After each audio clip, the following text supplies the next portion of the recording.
जय माँ लक्ष्मी भक्तों। आपका एक बार फिर से स्वागत है आपका अपना यूट्यूब चैनल पर।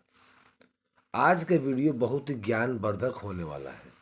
यदि आज का वीडियो आप मिस कर देते हैं तो बहुत पछताना पड़ेगा, क्योंकि यह वीडियो देखने के बाद कभी भी पति और पत्नी के बीच में लड़ाई झगड़ा और गलत फैमिली का शिकार नहीं होगा। तो वीडियो को लास्ट तक जरूर देखें। प्यारे दोस्तों, क्या आपने कभी सोचा है कि एक शादीशुदा औरत गैर मर्द के पास कब और क्यों जाती है? यानी कि एक शादीशुदा औरत गैर मर्द से कब और क्यों रिश्ता बनाती है? गैर मर्द के साथ वह दोस्ती क्यों करती है?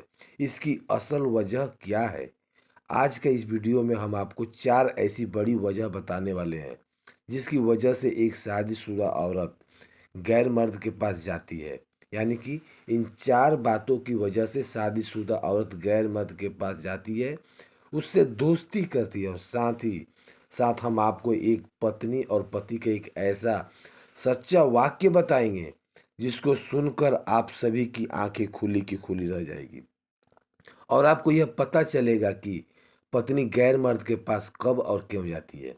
इसलिए आज का यह वीडियो आप सभी के लिए बहुत ही खास है, और ख़ास करके शादीशुदा लोग इस वीडियो को आखिरी तक ज़रूर देखें और दूसरों लोगों तक ज़रूर पहुंचाएं, ताकि और लोगों तक भी यह वीडियो पहुंच पाए। तो चलिए दोस्तों, शुरू करते हैं।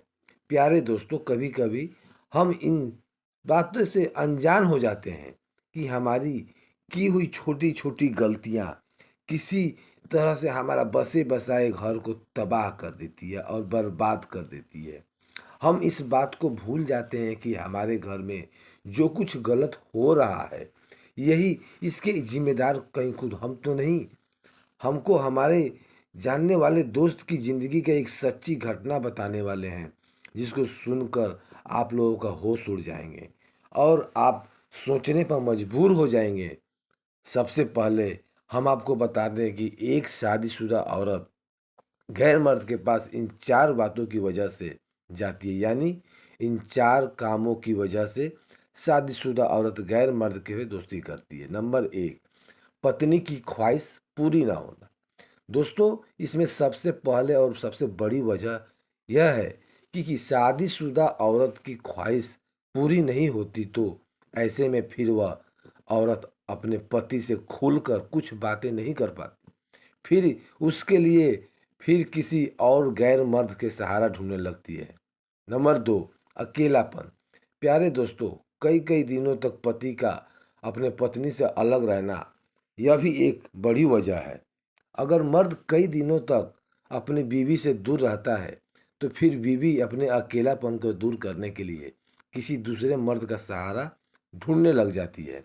इसलिए फिर वह किसी गैर मर्द से रिश्ता बना लेती है। नंबर 3, आपसी अनबन। प्यारे दोस्तों, लड़ाई झगड़े तो हर पति पत्नी के बीच होते ही रहता है, लेकिन ज़्यादा दिनों की नाराजगी की वजह से अक्सर रिश्ते खराब होने लग जाते हैं।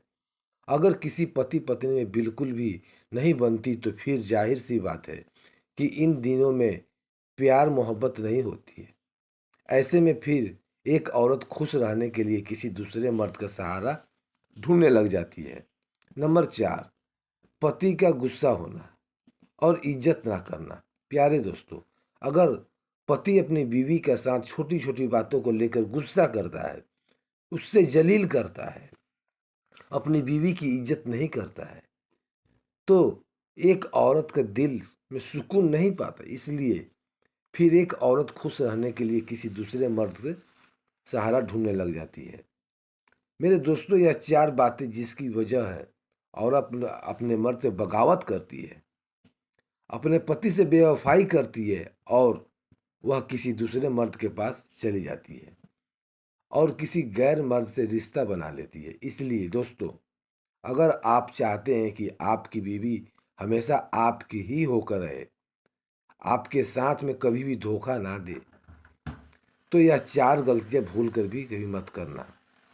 मेरे दोस्तों, अब हम आपको एक पति और पत्नी का सच्चा वाक्य बताने जा रहे हैं, जिसे सुनकर आप हैरान हो जाएंगे और आपको पता चलेगा कि बीवी गैर मर्द से दोस्ती क्यों करती है।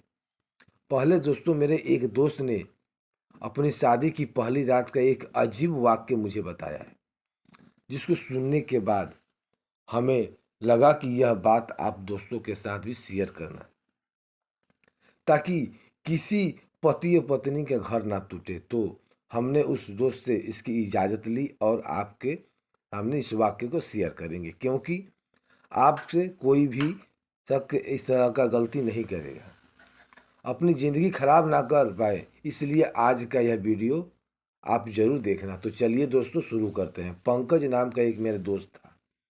उसने अपनी शादी एक अजीब वाक़ये में किया। हम आपको ये बता दें कि यह कोई मनगढ़ कहानी या किस्सा नहीं है, बल्कि यह एक सच्ची वाक़या है। दोस्तों, पंकज कहता है कि कुछ दिनों पहले मेरी शादी हुई थी। शादी की पहली रात मेरे लिए एक अजीब रात थी। मुझको समझ नहीं आ रहा था कि जब मैं पहली बार अपनी बीवी के पास जाकर उसको क्या बोलूं, यानी कि मैं उससे क्या बातें करूं। उससे बाद में हिम्मत करके अपने कमरे में चला गया। मेरी बीवी दुल्हन बनकर बिस्तर पर बैठी हुई थी और मैं जाकर पहले उसको नमस्ते किया। उसने धीरे से नमस्ते का जवाब दिया। उसके बाद मैं उसके पास जाकर बैठ गया और मैं जैसे ही उसका हाथ पकड़ा तो वह हड़बड़ा कर उठ गई और कहने लगी, खबरदार अगर मुझको हाथ लगाया तो मुझे हाथ मत लगाना। यह देख कर मैं हैरान हो गया और कहने लगा, तुम मेरी बीवी हो, आज हमारी शादी हुई है, हमारी पहली रात की यादों को इस तरह से खराब मत करो। यह सुनकर मेरी बीवी कहने लगी कि मुझे हाथ मत लगाना, मैं किसी और की मोहब्बत करती हूँ। हमारी यह शादी जबरदस्ती की शादी है। मेरी शादी मेरे घर वालों ने मेरी मर्जी के खिलाफ की है। याद रखना, तुम कुछ भी कर लो मगर तुम मेरी मोहब्बत कभी नहीं हासिल कर पाओगे। यह सुनकर मेरी तो जान ही निकलने लगी। मेरे होश उड़ गए, जैसे मानो कि मेरे पैरों के नीचे जमीन खिसक गई हो। मैं हैरान हो परेशान हो था। एक तक की तरफ देखने लगा और सोचने लगा कि भगवान, मेरे साथ यह क्या हो गया है। मुझे कुछ भी समझ नहीं आ रहा था कि मैं अब क्या करूं। खैर, उसके थोड़ी देर बाद मैं अपने आप को जैसे तैसे करके संभाला और वहां से उठकर मंदिर चला गया और भगवान से दुआ करने लगा। यह कैसा इम्तिहान है मेरे साथ, यह क्या हो रहा है। भगवान, तू मेरी बीवी को सद्बुद्धि दे और मेरी इज्जत खराब होने से बचा ले।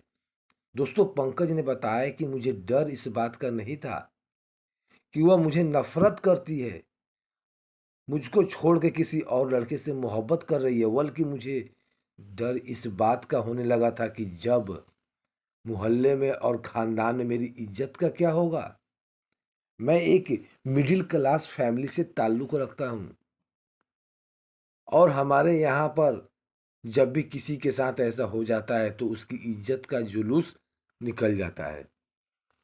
इस तरह की बातें मेरे दिमाग में घूमने लगा और मैं सोचने लगा कि अगर यह सुबह अपने घर जाकर अपने घर वालों को यह कह दे कि यह लड़का तो नामर्द है, इसलिए मैं वहाँ पर नहीं रहूँगी, उस घर में वापस नहीं जाऊँगी, और अगर यह अपने घर जाकर वापस नहीं आई तो फिर मेरी इज्जत का क्या होगा। एक बार तो मैंने यह सोचा ही, मेरी बीवी और मैं इसके साथ ज़बरदस्ती भी कर लेता हूँ तो मुझे कोई गुनाह नहीं होगा, क्योंकि इसके साथ मेरा विवाह हुआ है। लेकिन मेरा दिल ने इस बात का गवाही नहीं दिया। उसके बाद मैंने सोचा कि इसके बातें करूं, इससे पूछूं कि सही, जब बात ऐसी थी तो तुमने मुझे पहले क्यों नहीं बताया। मगर फिर मुझे यह भी गवारा ना हुआ कि मैं उससे बात क्यों करूं। मैं ये सोचने लगा कि ऐसी औरत से बात क्यों करूं जिसने मुझे ठुकरा दिया है। पंकज ने इस बात का शिकायत करना शुरू कर दिया। जब इसको किसी और से मोहब्बत थी तो फिर इसने मेरे साथ विवाह क्यों किया, या फिर अगर कुछ ऐसी बात थी तो इसने मुझे पहले क्यों नहीं बताया। अगर वह मुझे पहले बता देती तो पहले ही रिश्ता ख़त्म कर देता, बात शादी तक ही नहीं पहुंचती और ना ही हमारी इस तरह से ज़िंदगी खराब होती। इस तरह की बातें सोचते सोचते वह सो गया। सुबह हुआ, उसके घर वाले उसे लेने के लिए आए और वह चुपचाप अपने घर वापस चली गई।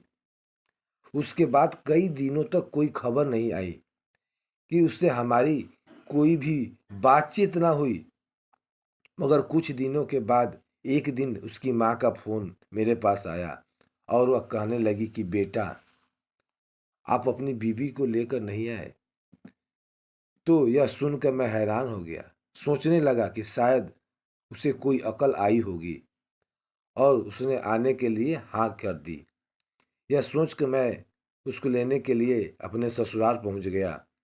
वहाँ पर भी इस बात के बारे में मैंने किसी को कुछ नहीं बताया और चुपचाप उसको लेकर अपने घर आ गया। घर आने के बाद मुझे पता चला कि उसको कुछ भी शर्म नहीं है और उसको कोई फर्क नहीं पड़ा। वह जैसी थी वैसी ही है। अब घर आने के बाद मैं मेरी बीवी को रोज घर की छत पर जाकर न जाने किससे घंटों बातें करते हुए, मगर मैंने कभी किसी को इस बारे में पूछा ही नहीं। वह इतनी इतनी देर तक किसी से बातें करती थी। बस एक दिन मैंने उसके कहा था कि वह अपनी ज़िंदगी इस तरह से घुट घुट कर क्यों जी रही है। अगर उसको तलाक चाहिए तो मैं उसको दे सकता हूँ। मगर वह कहने लगी कि मुझे तलाक नहीं चाहिए। अब वो मेरे साथ न चाहते हुए भी रहने लगी, मगर उसने कभी भी मेरे साथ बीवी जैसा बर्ताव नहीं किया और ना ही मैंने कभी उसको परेशान किया और ना ही कभी उसके साथ ज़बरदस्ती करने की कोशिश की। दोस्तों, पंकज ने बताया कि मैं एक गरीब घर का लड़का हूँ और हमने हमारी जमा पूंजी शादी पर खर्च कर दी थी। अब हम बिल्कुल खाली हो चुके थे। उसके बाद इस तरह से हमारे दिन गुजरने लगे। काम करने चला जाता था और शाम को जब मैं थका हारा अपने घर आता था तो साथ में अपना खाना भी लेकर आता था और रात को इस खाने को खाकर सो जाता था। जब भी कभी घर आता था तो मैंने देखा कि मेरी बीवी हमेशा मुझको अपने फ़ोन पर ही मिलती, यानी कि वह किसी से बातें करती हुई मिलती। यह देखकर तो मेरा दिमाग बहुत खराब होता था, मगर मैंने कभी उसको इस बारे में कुछ नहीं कहा। उसे कभी भी इस बारे में नहीं पूछा कि वह हर रोज़ किससे बातें करती है। एक रात की बात है, रात को मैं सोया हुआ था कि आधी रात को मेरे फ़ोन पर घंटी बजी। मैंने देखा कि फ़ोन मेरे किसी दोस्त का था। मैंने फ़ोन उठाया तो मेरे उस दोस्त ने मुझे कहा कि भाई, तुम्हारी बीवी कहाँ है? मैंने कहा कि यहीं पर है। कहा कि वह तो यहाँ पर एक होटल में एक लड़के के साथ बैठी हुई है। मुझे पहले तो इस बात का यकीन नहीं हुआ, लेकिन जब मैंने देखा कि मेरी बीवी सच में घर पर मौजूद नहीं है तो यह देखकर मुझे बहुत गुस्सा आया। इतना गुस्सा आया कि मेरा दिमाग फटने लगा। मैंने देखा कि मेरी बीवी सच में उस होटल में बैठी गुलछर्रे उड़ा रही है।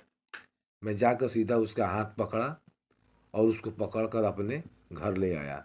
मैं बहुत तो गुस्से में था और आते ही मैंने उसके गाल पर एक थप्पड़ जोरदार जड़ दी, जिससे उसके गाल पर उंगलियों का निशान भी पड़ गया। फिर मैंने उसे कहा कि अब बहुत हो गया, तुम्हारा नाटक बंद करो मेरे घर से, और आज के बाद तुम अपनी शक्ल भी मुझे मत दिखाना। आज से तुम मेरे तरफ से आज़ाद हो चुकी हो। अगर तुमको कभी तलाक चाहिए तो मुझे बोल देना। यह कहकर मैंने उसको अपने घर से निकाल दिया। उसके बाद में वह अपना रोता हुआ मुंह लेकर अपने घर चली गई, मगर उसके बाद उसने कभी भी मुझे तलाक नहीं मांगा। उसके बाद मैंने कुछ दिन गुजरे ही थे कि जिस लड़के से वह मोहब्बत करती थी, जिससे वह प्यार करती थी, वो पागल थी उसके प्यार में, उसने अपना मतलब निकाल कर किसी और लड़की के साथ शादी कर ली। इस बात का उसको इतना गहरा सदमा लगा कि उसने बात पर जहर खाने लिया, लेकिन मैंने ऐसे तैसे करके उसे वक्त बचा लिया। मगर थोड़े दिनों के बाद में उसके दिमाग की हालत खराब हो गई, यानी कि वह अपना दिमागी संतुलन खो बैठी और वह पागल हो गई। आज वह पागलों की तरह गली गली घूमती फिरती रहती है। खैर दोस्तों, उसके बाद में पंकज ने बताया कि मुझको 3-4 साल लगे वापस नॉर्मल इंसान बनने में, और इस बात को समझने में कि हर औरत एक जैसी नहीं होती है। उसके बाद मैंने एक दूसरी लड़की के साथ शादी करी और भगवान की कृपा से वह लड़की बहुत नेक निकली। आज मेरे 3 बच्चे भी हैं। पता नहीं मैंने जो 3-4 साल जो हौसले सब्र के गुजारे उसकी बदौलत ही भगवान ने मुझे एक नेक बीवी के तौर पर तोहफा दी है। दोस्तों, पंकज कहता है कि मेरी यह बीवी मुझसे इतनी मोहब्बत करती है कि मैं अब ज़रा सा भी परेशान हो जाता हूँ तो मेरी बीवी की नींद उड़ जाती है। अगर मैं कभी अपने घर में ज़रा भी लेट होकर आता हूँ तो परेशान हो जाती है और फ़ोन करके मुझसे खैरियत पूछती है। कई बार तो ऐसी मोहब्बत की इंतहा पर होती है कि वह कह उठता हूँ कि बीवी को मैं दूध पीता बच्चा नहीं हूँ जो तुम मेरी इतनी फ़िक्र कर रही हो। और कई बार मैं यह सोचता हूँ कि औरत यह भी है और औरत वह भी थी। दोनों में कितना फ़र्क है। मैं पहले भी यही था और अब भी यही हूँ। और लोगों को यह लगता है कि मैं अपनी पहली बीवी को बहुत जुल्म किया और इसी वजह से वह पागल हो गई। अब मैं लोगों को क्या बताऊं कि उसके साथ क्या हुआ। खैर दोस्तों, जिंदगी इसके साथ ही समझ आएगी तो यह बहुत बड़ी बेवकूफ़ी है। प्यारे दोस्तों, हम उम्मीद करते हैं कि आपको आज का ये वीडियो बहुत पसंद आया होगा।